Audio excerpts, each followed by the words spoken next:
Hi, everybody. Welcome to the Business Corner. We have a guest today, Robert Gardner, who is a Thai massage therapist. Today, he's going to be talking with us about using social media to reach customers.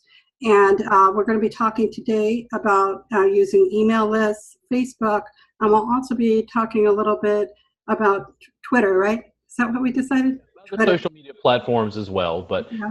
mainly probably Facebook and email.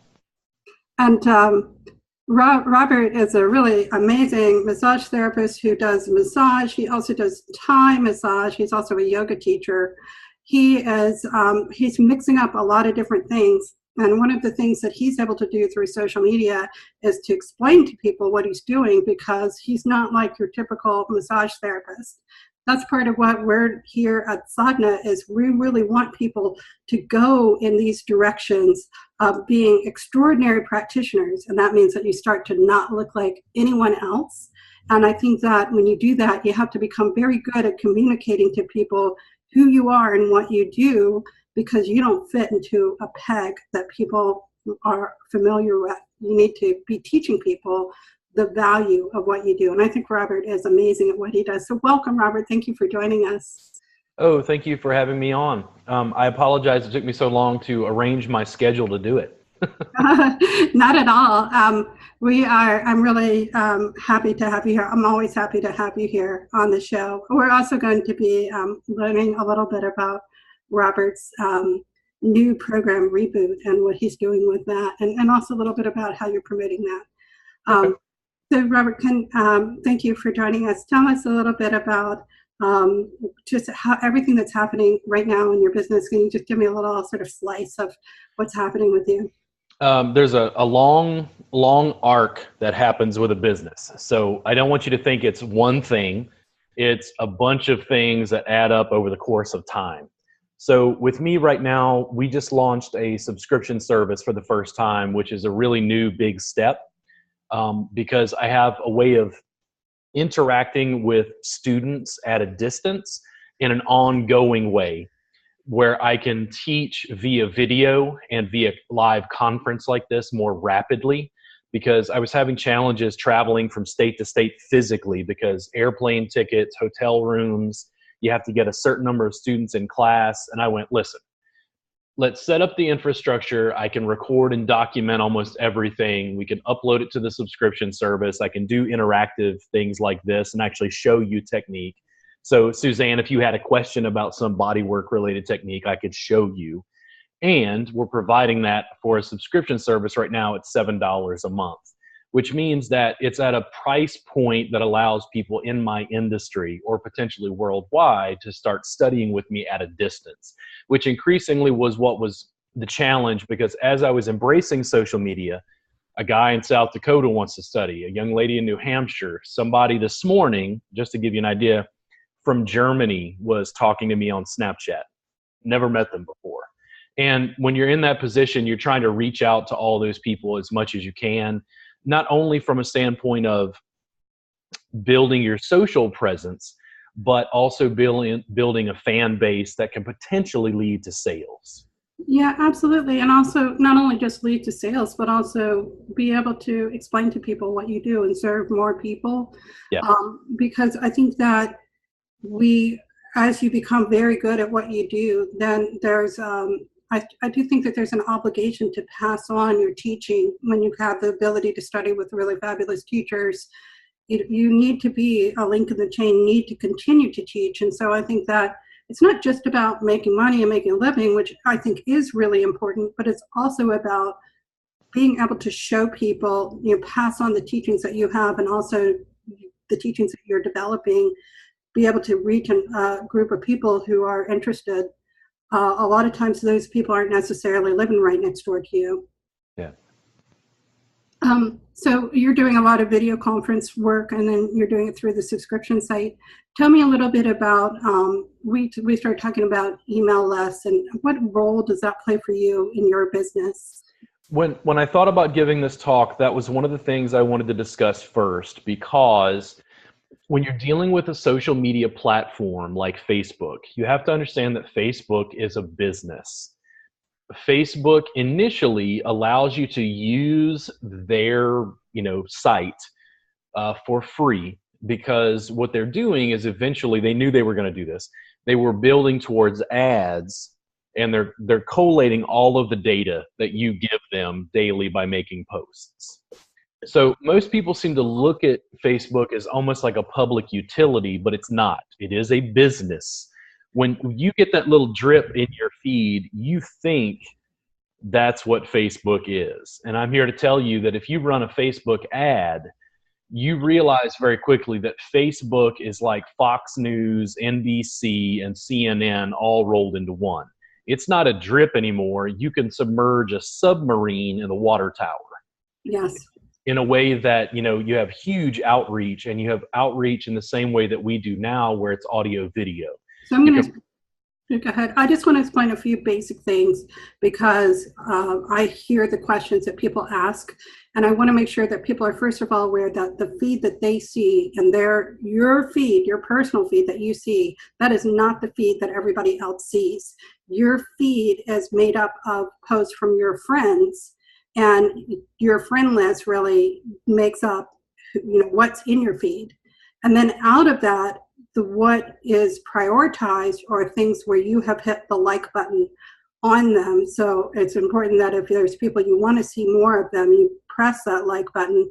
But Facebook does not show you everything that is being posted by your friends. It chooses, it has an algorithm, which means that it's mathematically saying, well, she always hits like on Robert's posts, so she wants to see Robert's posts, and they'll show me lots of your posts.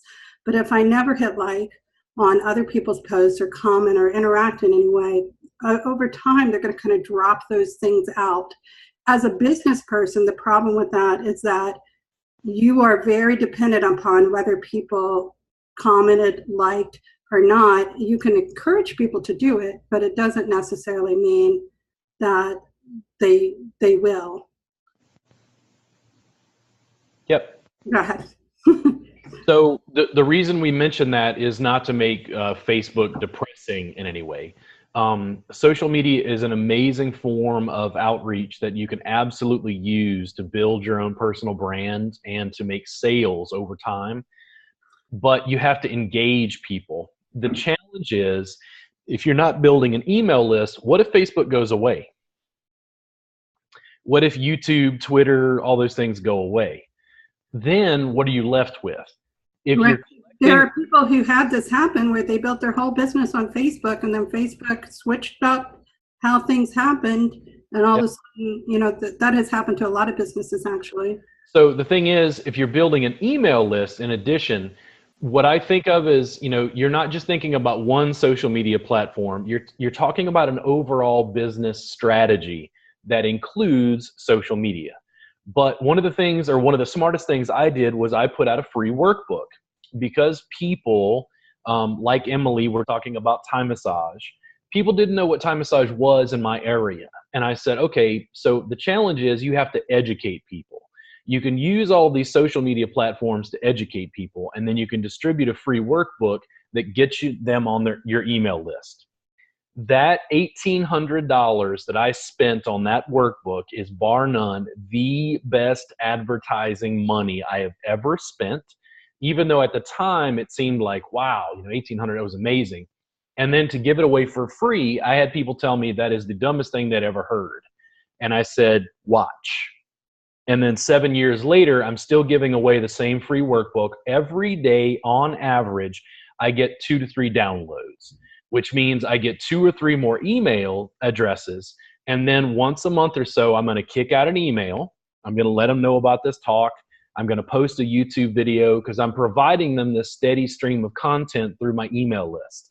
Some of those people stay on my email list for years before they ever actually take a class with me. But the reason they stay on the email list is because I'm giving them content that's of value. I'm engaging them, and I'm not just selling. And as I continue that communication form, because email is one of those, but email has the specific advantage of I can go direct to Suzanne. Unless it winds up in your spam folder, you're going to get it. And also, I really want people to be aware that like it's different when people sign up for a small business email list than when you say get onto the Macy's email list or you get onto, some kind of big company. Those companies, they get a little, they might email you like every single day, and you might never open them up, and you might be like, well, I don't want to be on an email list because why should I bother? People don't open it up. I never open up my emails. The people open up emails from the small businesses that they have subscribed to in a way that they don't from the bigger businesses. If somebody's downloaded your free workbook, they have, they're interested in what you do, and also the fact that you're giving educational information through email and not just like, hey, there's a sale tomorrow. That's one of the things that helps people to see that, oh, here's a person who is there to help me and not just somebody here to sell me another thing. People are allergic to sales. We're constantly bombarded with buy, buy, buy. The way that you make yourself stand out is not even by trying to sell. It's by giving value. Right. I was so excited when I learned about this idea of giving value online. And the thing is, as a yoga teacher, since some of this, I assume, in the community here are yoga teachers, think about it this way. You and I may know what triangle pose is, and we may know what triangle pose does, and we may know about the alignment, but to the people that we're trying to educate, not just in a physical class, but online, they don't know that you're supposed to lift the kneecap and your quadricep. Right. If you make a simple, video on your Facebook Live and you explain to them with a model in 5 minutes, listen, we wanted to do this quick Facebook Live just to explain to you what triangle pose does and also to explain correct alignment so you don't injure yourself. You'll notice that you didn't sell them anything. But if you can do that consistently and build a fan base of people who want to be educated and want to know more about poses, you begin to stand out as an educator. How long has it taken you, Robert, to feel like it started to pick up and gain some momentum? Because you said that you made that initial investment into that workbook 7 years ago. And, how long has it taken you to start to feel like, finally, I'm getting a following? For me, it took about 5 years to feel like it was really moving. Now, I don't want you to think that your timetable is mine, because it's not. All the stuff that I'm going to talk about is stuff I've learned over time. It did not come easy. I described to people that I was Amish before I started really running my business and adopting social media. Once I started adopting it, it started to become more clear. And I understood that, for instance, when that workbook came out, I found Facebook groups online for massage therapists. I put the free link out. I wasn't selling anything. I was just giving away a free workbook for an email. Within the first couple of weeks, I think I had 2,000 downloads. And I was like, wow. I had no idea. And my first thought at that time was, okay, I've got to make something I can sell them. I've got to figure out, okay, I gave them a workbook. Okay, I can make videos that go along with the workbook page by page. Then you can sell the video. And that's what I've done, but then it was just, you just kept producing more content, kept producing social media content, kept educating people. And it's like, if I had to explain it, it's more like I would give and give and give and then make an offer. And say, hey, I also have this stuff for sale if you'd like it. But it was never forceful. It never felt like a used car salesman. And I think for us in our industry, if you're thinking about yoga or massage, we love what we do. And I want to make a point about that because I've worked with a sales coach to learn all this stuff. And also I have in the past been in the position where I gave tons and tons and tons of value away to people, but I never offered them anything to sell. And that's a big mistake. And that's a big thing that people are doing.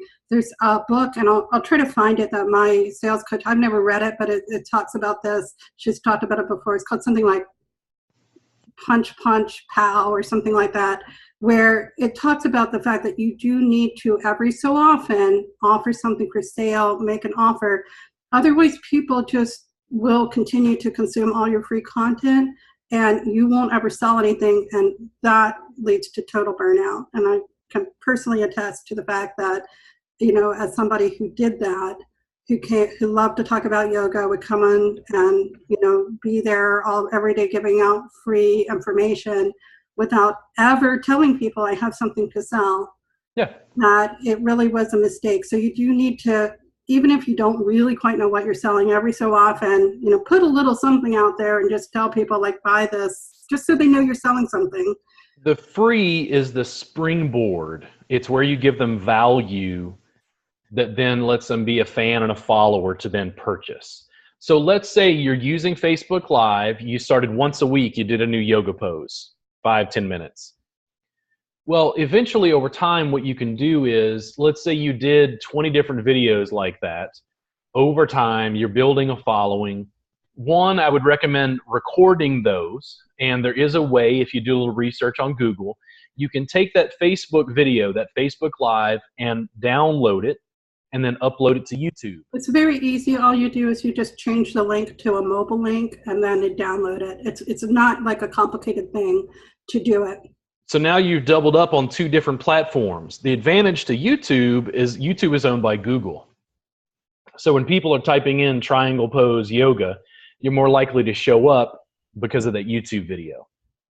You've doubled up that content, but over time, if you make it 20 different videos like that, and then eventually you decide you want to do a master class of alignment for yoga poses, you can almost repackage some of that free information you were giving away, go into more detail, and sell a workbook or sell a video series or sell an online class. But you're using all the free content as a springboard. If you don't start with this in the internet age, I don't think just sales. I don't think it works as effectively. And also, free content can be repackaged and sold, and a lot of people don't realize that. They think, oh, I gave it away, nobody will pay for it. But it's also a way for you to figure out what are people interested in, because you can, as you give stuff away, you can see what starts to hit. Like, for example, I have, and people are welcome to go to Sadhana catalog and download this, and also onto YouTube, a video about the Yoga Alliance requirements. And that has been really, a lot of people have watched that video. There's a free download with the handout on it. It has all the information about the Yoga Alliance requirements, and that is the thing that really people are interested in. So that tells me that if I wanted to develop a course about how you get into the Yoga Alliance and gave people some information about it, that's where the market is. And I learned that by just giving something away for free and seeing, who downloaded it, who hit it. You can start to see what things are you talking about that people are excited about. And then that's where you can start to, make products and things to sell. Yeah. What do you use to manage your email list? I currently use MailChimp. We've had some discussions about potentially switching, but I've got, I think, 7,000 or 9,000 people on my email list at this point. So it's kind of a large, cantankerous thing. And that's a free, MailChimp is free, and you can use it up until your list gets quite large, like yours, for free. Yeah. And a lot of people start with it, and if you ever want to switch, you can export all of the data out and bring it into something else. So I think I've heard all the different conversations about different tools, but I think MailChimp is it's one of the biggest ones. It's well known. It's easy to find information on it. I say they all, maybe there's one that's got a little different function, but to get started, it seems like it's a good one. It works. It works for a lot of people. A lot of people built on that platform.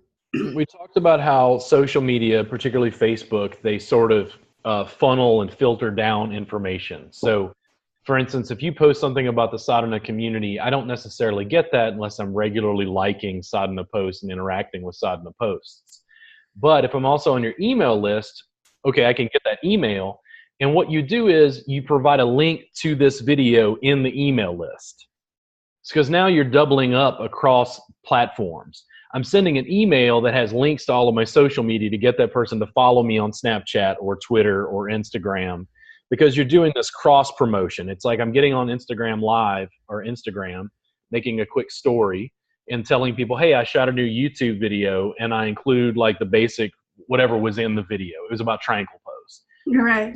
And the thing is, what I'm trying to do is trying to cross-pollinate, because my channels all look differently. the core for me as a small business owner is I really strive, and I hope this continues in years to come, to be personable and approachable. When the young lady contacted me from Germany this morning, I not only texted with her, I sent a quick photo of me smiling. In my head, yes, I'm interacting with her and I'm being friendly, but here's the thing. Is she more likely to now buy from me? Right. And I think I don't know the percentages, but I think it greatly increases that sort of interaction because there was nothing about sales in what I was doing. One, I know she's in Germany, so she can't probably fly immediately to Texas to study. And I go, listen, the least expensive way of studying with me in an ongoing capacity is through this subscription service. Here's the link. And also people, I've talked with people who are doing online, I've been interviewing a lot of people for a yoga teacher training course that I'm developing online, which is sort of a design your own yoga teacher training course. That's really what I'm doing because the yoga line standards are very screwed up and they don't really hit the right place. But there's some great training out there. So I want to help people to sort of figure out what are they doing, become really confident in what they're doing, and then help them to map out, like, here's the training that I want to take that'll get me those requirements, that piece of paper I want, but also get me the actual things that I really want for myself personally. Because if you just take the generic stuff, it will not fulfill that for you. It's just not very, it's not very well designed training for the general thing.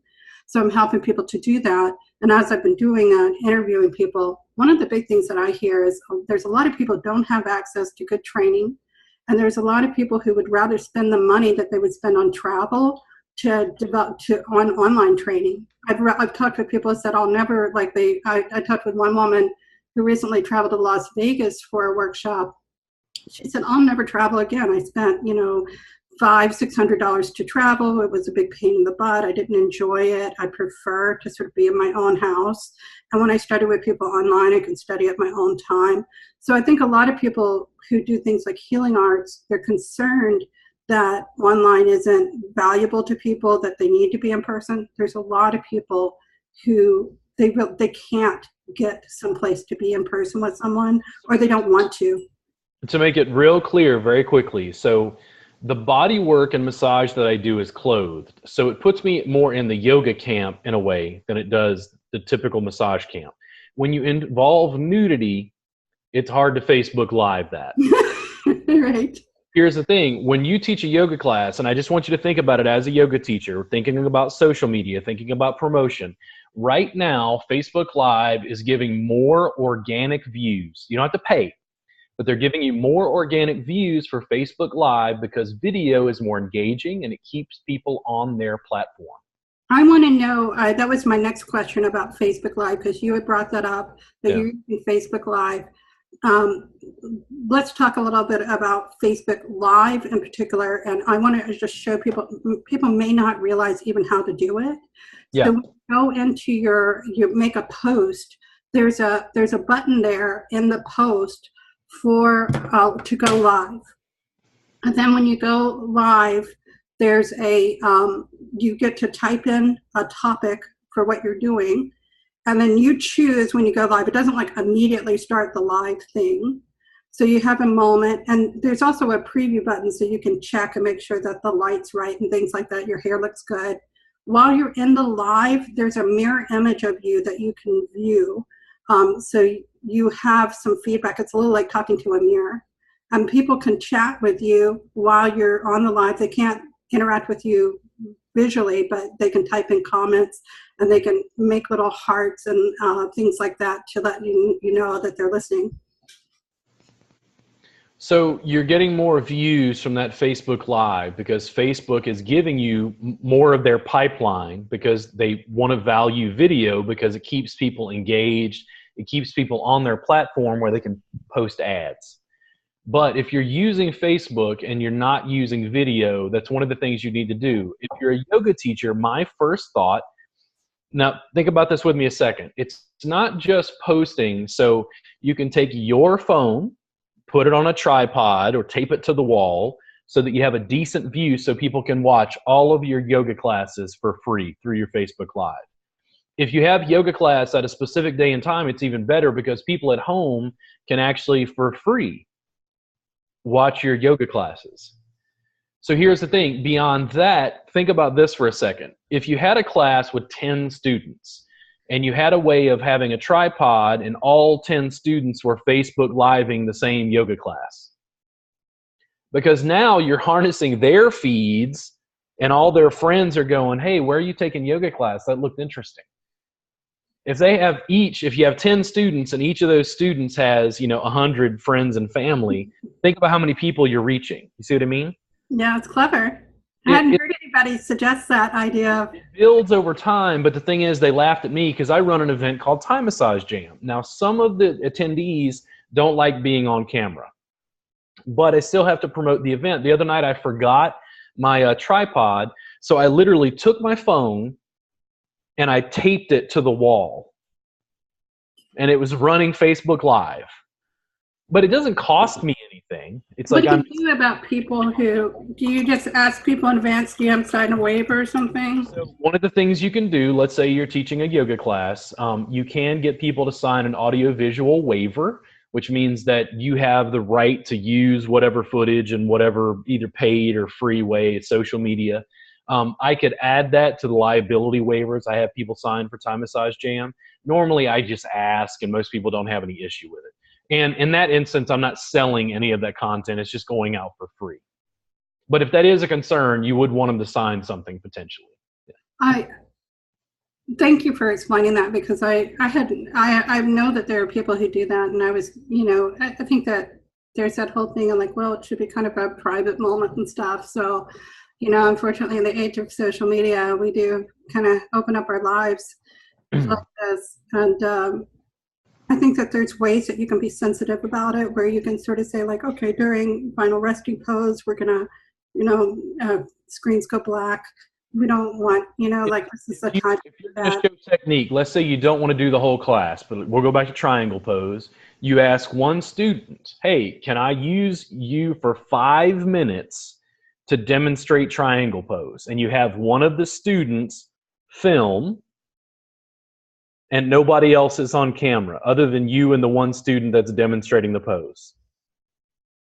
And people do not tend to watch live videos. Like if they're like 40 minutes, they're not necessarily going to watch the whole thing like on a replay. They might come in for just a few minutes. So I think it's nice to be aware when you do those things that people choose how much they're going to, be involved in that or not.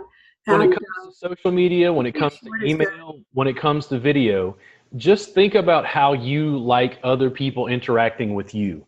Think about the people that you follow. Do they post video? How long are the videos? If you watch them on Instagram, what is it that's visually, aesthetically appealing, funny, that gets you to pay attention? That's what you're trying to do consistently. Yes, you definitely want to do that. And also, I noticed that many of the people that I'm following lately, they're making a big point when they're speaking to their groups to introduce themselves each time. So I think that you shouldn't assume that just somebody's watching your video that they know who you are, and you should take a moment to introduce yourself and explain what you're doing. Yep. I also think that people should be aware that with these live things, it's still Facebook's in control. It's still hit or miss. I've had live videos where nobody comments on it. I'm pretty sure Facebook just didn't show it to people that time. You can't take any of it personal. Like you can't assume, but you might get 1 or 2 people liking one video. You might get a bunch of people watching one video. It could be because people didn't like the time of day, or people have lives. They're not waiting for you to come on live. Like you can't take it personal. It's all part of a long arc, and then let's bring it further. So you have organic reach with Facebook Live. The organic reach with Facebook Live is a bit better, but let's say you made that perfect triangle pose video with one student in that Facebook Live. You can take that Facebook Live. You can either boost that post for pay, or you can create an ad with that Facebook Live. And now you're opening up Facebook's pipeline, and you say, Facebook, I want you to show this video to people within a 10-mile radius of me. that is extremely targeted demographics, and it uses everything that Facebook is giving you. You can run an ad for $5 to $10 a day, and you can potentially reach thousands of people within a 10-mile radius of you. Well, that would be great for people who are like a massage therapist to be able to do something like that, because I know when I'm looking for a massage, that's really one of the number one things, is that it be close to my house. And then, two, that they be an excellent practitioner. Yep. And I was just recently, the regular place that I go to, they didn't have an appointment available, but I needed to get in. And so, I was looking and I was like, okay, I'm looking for something close to my house, and I'm looking for somebody who'd be good. And I have a sense of, the sort of chain places and my experiences with those. And then, I was kind of, it narrowed it down. There are people out there who are knowledgeable about massage, and they're looking for certain kinds of practitioners. When it comes to you as a solo practitioner or a solo teacher, this is a small computer, and it gives you access to almost everyone on planet Earth. Facebook has over, I think, 2 billion users at this point worldwide. You can reach out to the bulk of them over the long haul. A third of the internet traffic is coming through Facebook. A third. It's unbelievable how powerful it is. It's a little scary too, because Facebook really isn't there to serve you, and they're collecting a lot of information on people. So you just have to be aware of what Facebook's game is, and understand that you have to play their game. They're not. And it's also about being on multiple platforms, because eventually Facebook might be the MySpace. It might be big right now, and then something comes along to replace it, which is also why we went back to having an email list, because you still want to have direct contact. When you talk about a Facebook Live, my first thought is, when I did that Facebook Live the other night for Time Massage Jam, I should have said, hey, I'm Robert Gardner. Listen, this is our Facebook Live of the Time Massage Jam. I just want you to know really quickly, there's a free workbook on my website. If you go to robertgardnerwellness.com, you can download that for free. I'm just going to demonstrate some techniques here. But you see how quickly it was just like, we're friendly, I'm giving you some more free stuff. There was no sale. But eventually, as I jab, jab, right hook, as Gary Vee calls it. That's what it is. Jab, jab, right hook. That's the book.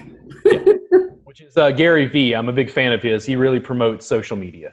So, it's being across multiple platforms. The one thing that a big yoga studio cannot do is, I don't think they can use this as well as you or I can. Because when I'm in my kitchen and I'm having a shot of tequila, I'm going to Instagram stories that. And you're going, Robert, you're a yoga teacher and a massage therapist, and you're taking a tequila shot? And I'm like, yeah. But what it does is it gives me personality. And it gives me a certain shtick and panache that other people don't have. And my individuality can be demonstrated on this in a way that a large chain can't take advantage of. And I also want to make a point, because you do have a big email list, and a lot of people dream of that. And, I'm in the process of building my list. And, everybody wants to have 7,000 people on their email list. And people are kind of, not comfortable with having 75 people on their email list. That's how you get there. You have to start where you're at and build it person by person. And honestly, it's not that important to have a huge list. It's more important to have people that are really interested in you and engaging. Most people, they make a lot of their sales over and over again to the same people who are really interested in what they do. You only need a few people who are really excited about what you do to build a business. And I know people who have, been able to they start doing this stuff, and then, they get a corporate client who pays them, a ton of money for content. And just the fact that you've developed it by trying to reach out to people, that's what allows you to do it. You have to give value, and you have to give value consistently. And I can hear you at home watching this saying, listen, there's already 100,000, videos showing people how to do triangle pose. And I'll say, yes, but there's not a video of Suzanne Doolin teaching them triangle pose. And that's the thing. The people are still connecting with you. That young lady in Germany connected with me. I wanted to say something to you about the fact when you talked about someone in Germany, because I have, for some reason, a lot of people in like India and Egypt and stuff who are very interested in me. And in fact, last night I had a really lovely conversation with a woman in, she's in Morocco. And when you talk with people who are overseas, first of all, they're not native English speakers. And you just need to, like, yes, there's a lot of scammy people who will try to contact you through Facebook. But if you're putting yourself out there, you shouldn't just shut the door on every single person who contacts you. Start to learn what those scammy people look like their profiles all look the same. And start to learn what they look like. You can use the block button on them, but don't just be so, when somebody's coming in from overseas and you've been putting yourself out there, you need to have a little more patience about those interactions and how they go, because they may not be good at speaking English, and their ideas about how to interact with you may be different from the norms in America. Yeah. So another component of Facebook, and this is something I didn't necessarily plan on talking about, but because we're talking about Facebook, are you a member of any Facebook groups? Me personally, I'm a member of a ton of them for the fact that that is how I learn a lot of information. So I'm in a lot of women's entrepreneurship groups. I make a lot of connections. A lot of the people who've been guests on Business Corner, I've met through these entrepreneurship groups. Yep. And those people will open up their pipe. There are people that I've become quite good friends with, and they'll open up and they'll have me on as guests to lead meditations for their groups or whatever. Everybody who's doing this game, they're always looking for other people to spread to. And then the other thing is I'm a big member of the yoga teachers group. I try to provide a lot of value there. Not allowed to promote in the group, but I learn a lot about what are the concerns that people have. And I also have the opportunity to kind of find those people that, that are sort of really that like person. And I've been able to reach out to them and do target market research and learn more about those people, because that's where a lot of my customers are hanging out. It gives me a chance to see what are their concerns. If you start a Facebook group, let's say you're a yoga teacher in Omaha, just pick a city, but there's no yoga community group in Omaha. You start the yoga community group, you start to allow other studios, facilities, yoga teachers to join, your networking, cross references. You're floating your content through the group. One of the best things I did was the body work I was teaching, because I do something different that's mat-based and clothed. Doesn't look like massage. It was hard to get massage therapists to listen about massage, but what they needed help with was business. I started a Facebook group called Massage Entrepreneurs, and I knew what the other massage groups were discussing, and they weren't discussing marketing in 2017. They were completely behind. They were discussing stuff from the Yellow Pages in 1985. Wow. Do the Yellow Pages still exist? And I kept producing videos, and I kept talking about social media. And actually, in my industry, it started to ruffle feathers. But the Massage Entrepreneurs group on Facebook now has over 5,000 members, and I float links to this talk. When this talk is done, I'm going to float it through that group, because there are massage therapists that not only I hope get content from me, but I hope that they get content from Suzanne and join the community. And that's the thing, like I built that community with the express interest of serving these therapists and giving them value, knowing that long term I was going to make sales, because when they trust me and they like me, and they like the information I give them, it may take a couple of years, but eventually it leads to a sale. And I just, you're not a scam artist. You're not somebody, I think a lot of people feel like this kind of thing is sort of sleazy. And it's like, check it out. Like Robert really loves massage. He's a great Thai massage therapist. He's reaching out a lot of people and explaining what he's doing. It's not like you're giving people a lot of information. You're being, you're being the person that a lot of people sort of dream of being, somebody who's making a living, doing what you love. Yep. And the way you get there is simply by getting out and helping people. And yes, you do have to be thinking about how am I going to make some money off of this? Because otherwise, if you don't, you will have to stop. Yeah. Some people get a little, I think, sidetracked. If I was a cook and I worked in a restaurant, and I don't ever see this, by the way, here in Austin, if you're a Mexican restaurant, your restaurant is judged by its salsa, its chips and salsa. which is the first thing they bring out. If I was a cook in that restaurant and the owner would allow me, I would Facebook Live and show the customers the complete process that we go through to make the salsa. And then I'd go to another recipe and another recipe and another recipe and another recipe. And you're building this ongoing following. Well, people think, well, if people have the recipe, they'd make it at home. But they don't. It's like just advertising. Mm-hmm. But you're providing free, fun content. You're adding personality to your business. And that's the whole thing. I realize you can basically give away 90% of everything you do for free. Absolutely. Charge for the last 10% and make a killing. Exactly that. And so there's a way where you can, I'm glad that we ended up talking about this whole model of business. It's something I've been wanting to talk about for a while, is the fact that, this is the model online. Give it away, give it away, give it away, give it away. And then, just let people know, like, I'm out there, I am selling something. And you do have to think about what you're selling and offer it. And there's a whole lot of thought that goes into that piece. And maybe another time we'll talk about that. Even when we talked about Facebook, it got to that point where we're like, we don't fully trust Facebook. Facebook is Big Brother lurking in a corner, right? Right. But what this allows me to do is broadcast authenticity. Yes. It That's allows a big buzzword that's going on, you're authentic. Transparent. It allows me to be a yoga teacher and a body worker who takes tequila shots.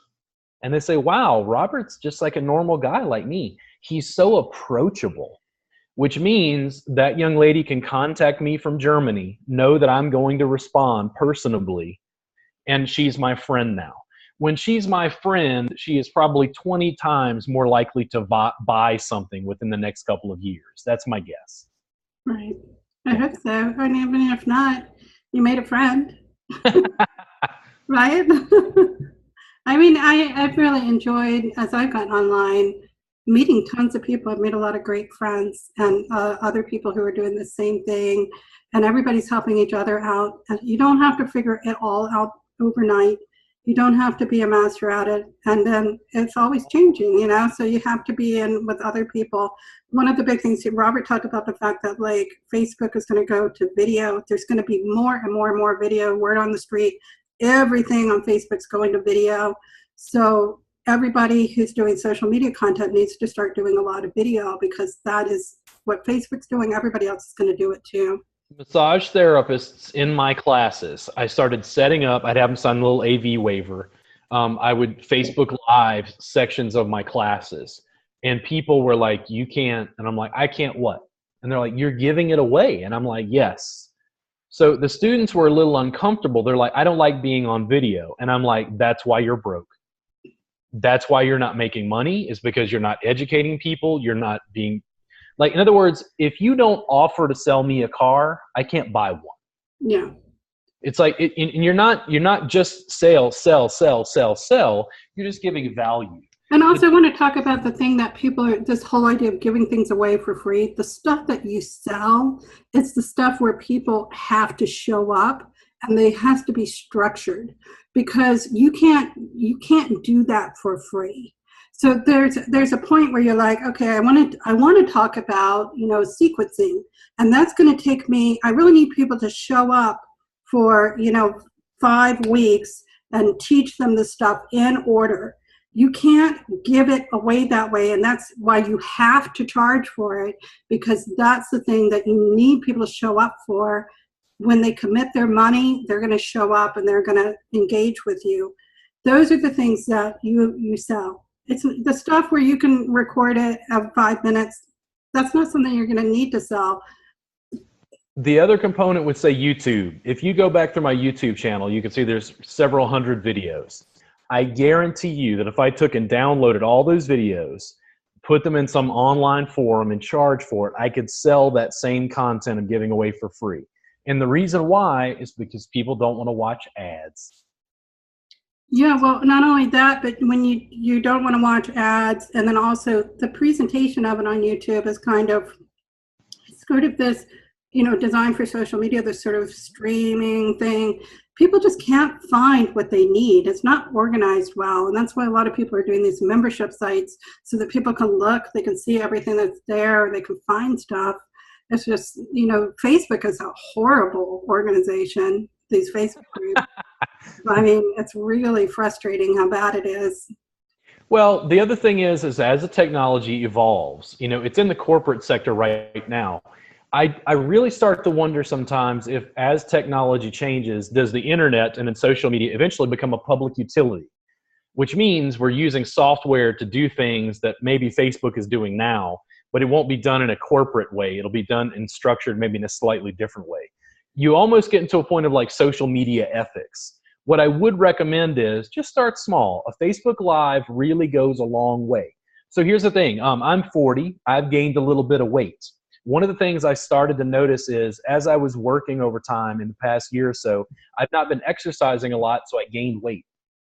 It's like, oh, people started calling me fat on my YouTube videos. This happens constantly. It's YouTube. It's like the bathroom wall of the internet, right?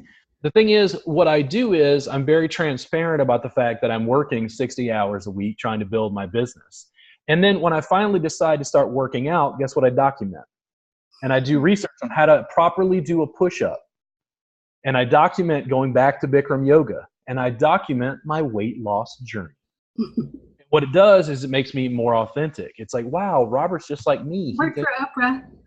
Yeah. And that's a classic example. She's doing it through mainstream TV, but it was that same thing before, Facebook was even around. So everybody who's on, there's a couple of people that are on. I want to stay on. We're going to wrap this up. We talked about at the start that we would talk a little bit about Twitter. So let's just take a little, couple of minutes to talk about Twitter, what you're doing on Twitter. Personally, I'm trying to crack Twitter. It interests me. And yet I just feel like I don't quite 100% get it. And I think people interact so differently there. So the difference I would make right now is if you're going to spend time, Twitter's not a bad platform at all. But here's the thing. As far as organic reach is concerned, I really think Instagram is a better choice at this moment. Okay. YouTube is owned by Google. Facebook owns Instagram. Okay. Instagram is getting a ton more organic traffic in a way that Facebook used to. But one of the reasons that Instagram is working so well is because of hashtags. Hashtags started on Twitter.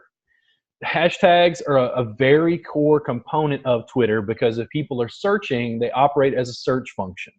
If you hashtag, which is the pound sign, hashtag yoga therapy, hashtag wherever in New York you live, hashtag your zip code, hashtag CrossFit, what you're doing is you're using those tags to funnel down an audience. Okay. You can do the same thing on Instagram, but Instagram seems to be much more active. Twitter seems to have been resting on their laurels, but here's the thing. As we have more and more platforms, what's going to happen over time is Twitter, as far as advertising, paid advertising, is going to become cheaper because they've got less traffic. There's rumors that it's going to die. And they may potentially be the case, which is why I don't want you to put all your energy in just one platform. You really, to a degree, have to use all of them. Do you know that Friendster is still around? No. It's a gaming. It's like for people that do games. Yeah. But anyway, yeah, so with Instagram, how do you use that as opposed to Facebook? Like you were saying, you do Facebook Live. What are you doing on Instagram? Twitter has grown over time where they do include video and photos, but Twitter seems to be a little bit more old school. I'm getting Instagram, to me, feels just much more active. I can make an organic video post from Thai Massage Jam the other night. It's had 120 views at least, organically from people I don't know. Like new people are coming in and liking my page. That doesn't seem to happen on Twitter. Okay. I'm not exactly sure of like all the specific nuances. Each platform is a little bit different in how you tweak it. Instagram just seems to be much more active, and because yoga is very visual, Instagram just blew up with yoga practitioners.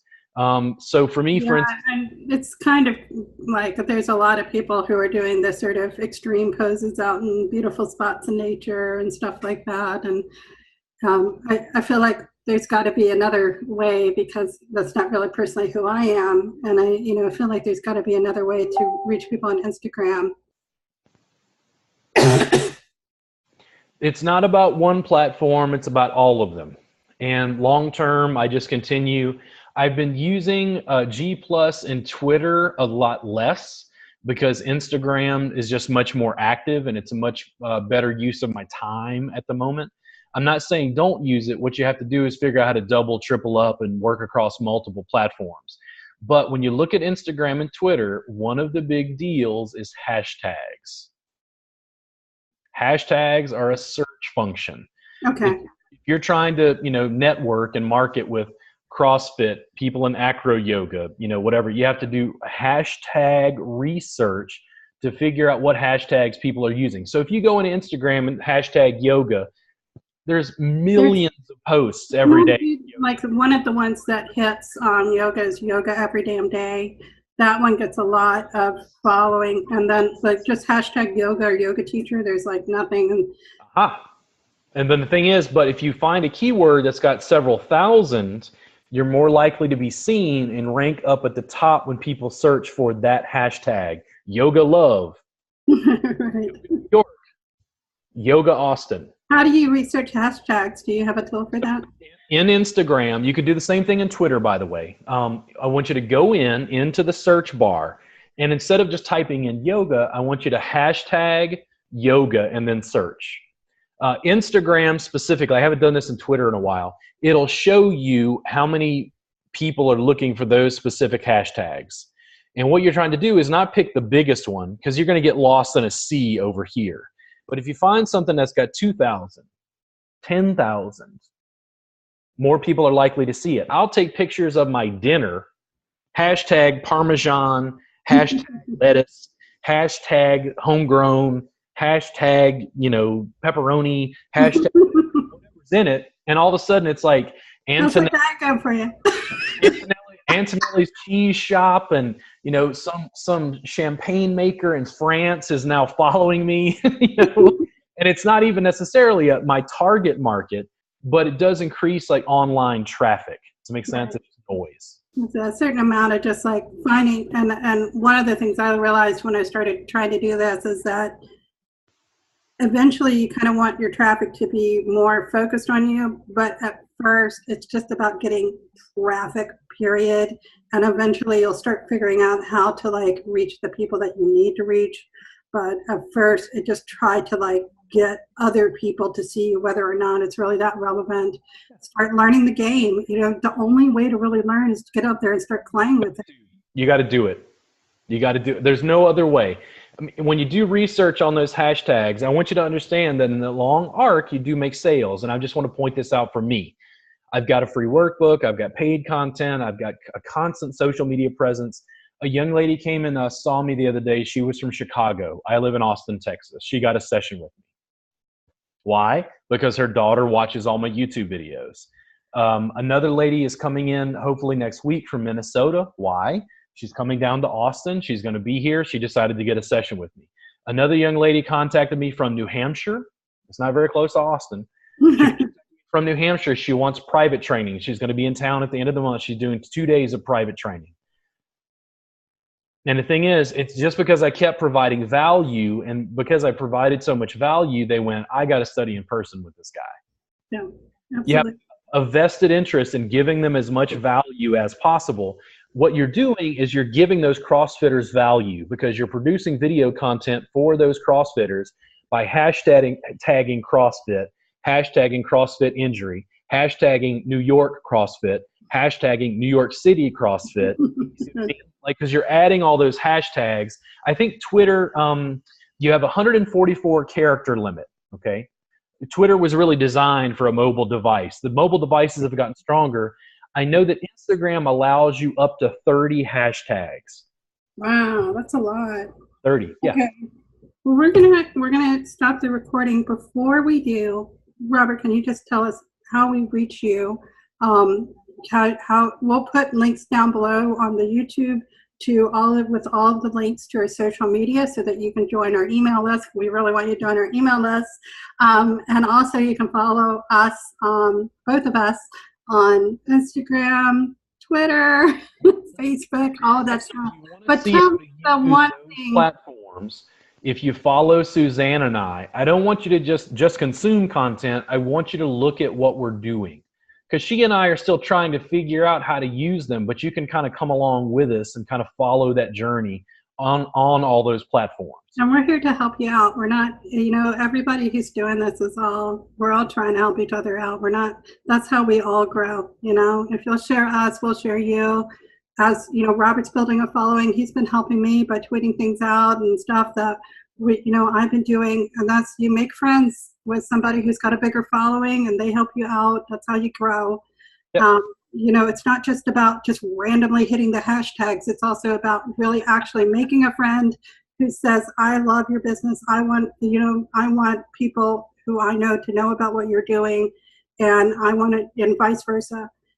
So everybody is out there to help each other out. That's what we're here about at SADHANA. We're trying to build a big group of people who are all amplifying each other's voices, and that we all have something to say. So you're not alone. Even if you start out, I'll be happy to start to feature you, bring you in on the Business Corner, bring you in on the Media Yogi, and let people see what you're doing and allow you to learn. I'll coach you, I'll mentor you on how to be on camera, because it's hard. Being authentic on camera actually takes a little work. So anyway, Robert, your website. You can go to robertgardnerwellness.com. There's a free Thai massage workbook on my website. And again, you can download that, but kind of look at how things are structured. I'm still tweaking and working on it. What I do is I give you that free workbook for the email address at robertgardnerwellness.com. You'll get an email from me periodically where maybe I'll put a link to this video because I'm trying to promote the SADHANA community to those 7,000 people, right?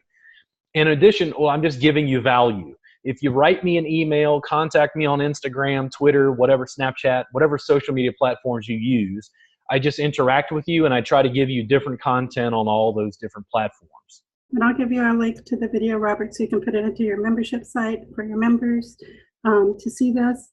And this is how you can create content so easily, is just go out and find people. My website is SADHANA, SADHANA, catalog, spelled the American way, CATALOG.com. And also I'm on Facebook, so it's SADHANA, it's the SADHANA Facebook group. And we'll put links down below to everything so that you can find us wherever you are and however you want to interact with us. Thank you so much for being a guest. I'm going to stop the recording, but please stay on if you're a guest, and we will continue our conversation.